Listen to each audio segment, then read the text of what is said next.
John Ricciello, ex-EA CEO and current Unity boss, says that developers who don't integrate microtransactions are f***ing idiots. John Ricciello says that it's clickbait and out of context. So let's read exactly what he said. Ferrari and some of the other high-end car manufacturers still use clay and carving knives. It's a very small portion of the gaming industry that works that way. And some of these people are my favorite people in the world to fight with. They're the most beautiful and pure, brilliant people. They're also some of the biggest f***ing idiots. I've seen great games fail because they turned their compulsion loop to 2 minutes when it should have been an hour. Sometimes you wouldn't even notice the product difference between a massive success and a tremendous fail. But for this tuning and what it does for the attrition rate, I don't see what was clickbait. Also, he was the EA CEO. So I expect him to care more about microtransactions. These type of people don't try to make good video games. They just want to find ways to make people addicted to their video games and waste a lot of money. And I'm pretty sure he thinks that Diablo Immortal is the best game ever made. And in the future, I think he only wants you to put your credit card in the video game and he should take whatever money he wants. This is the type of future this kind of people want from video games. They do not want to make video games. When you are 6 hours into playing Battlefield and you run out of ammo in your clip and we ask you for $1 to reload, you're really not very price sensitive at that point in time. And for what it's worth, the cogs on the clip really low.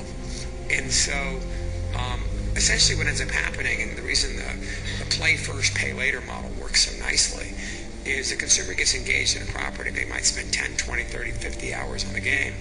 And then when they're deep into the game, they're well invested in it. We're not gouging, but we're charging. And at that point in time, the commitment can be pretty high. As a personal anecdote, I spent about $5,000 calendar year to date on doing just this type of thing on our products and others. I can readily attest to how well it works. But it's a great model, and I think it represents a substantially better future for the industry. It's sad to see that he is the Unity boss, because I love Overcooked. I still replay Overcooked 1 and 2 all the time with my girlfriend. But imagine if the game was more focused on microtransactions. There's no way I would enjoy the game.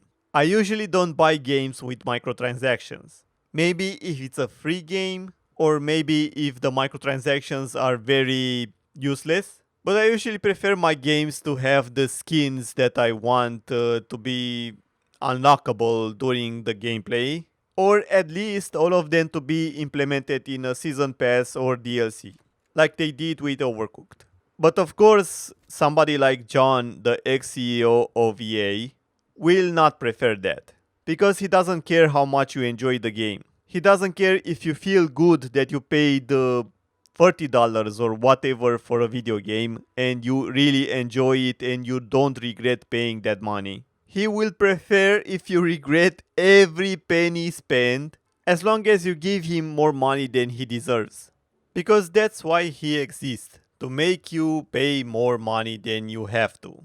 He doesn't care about gaming. He would work in any industry as long as he knows he can make a lot of money.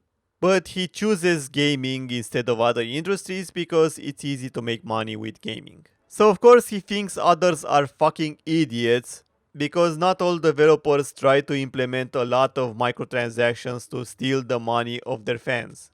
I still don't understand how this guy is not still the CEO of EA and how he can be the CEO of Unity.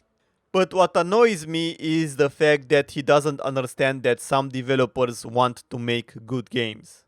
And yes, it sucks that sometimes good games doesn't mean a lot of money. I mean, let's be real. For example, when you pay $60 to buy Overcooked, that's all. You have the game, you can play it how many times you want, and it can be the best game that you ever played. But that's it, you paid $60. But what John wants is for you to pay even more if you like the game. So let's say you buy Overcooked and it's free to play, but you're not able to buy a DLC or a season pass. You're not even able to buy a skin pack or characters pack, whatever. What if the game only gives you hats? A lot of different hats. And not only that the hats are $50 or something like that, they can also force you to pay $10 for a different color that you want for your hat. So let's say a hat that you like, it's $10 if you want the red version, it's another $10 if you want the blue version, it's another $10 if you want the green version. And if you want special missions, that's another $60. And you will also need stamina to play more than 5 games a day. So you see, if you really like the game and you want to play it with other friends, that means you will pay more than $60. And that's what John, the Unity boss, wants. He wants to give you the option to pay more than $60. I mean, not only the option, he wants to force you to pay more than $60 if you want the best gaming experience. And he talks like you can make a lot of money only if you can do that.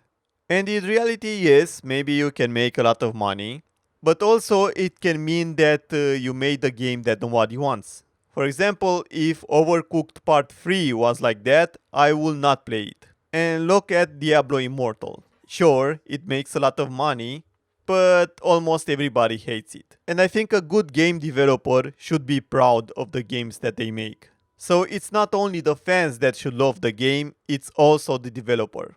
That's your creation, you should be proud of it. You should not make something just to make money. And I agree that you should not go bankrupt just to make a good game, but I'm pretty sure if it's a good game, you will be just fine. You will probably not be a billionaire, but I'm 100% sure you will not starve. And you will make a lot of money.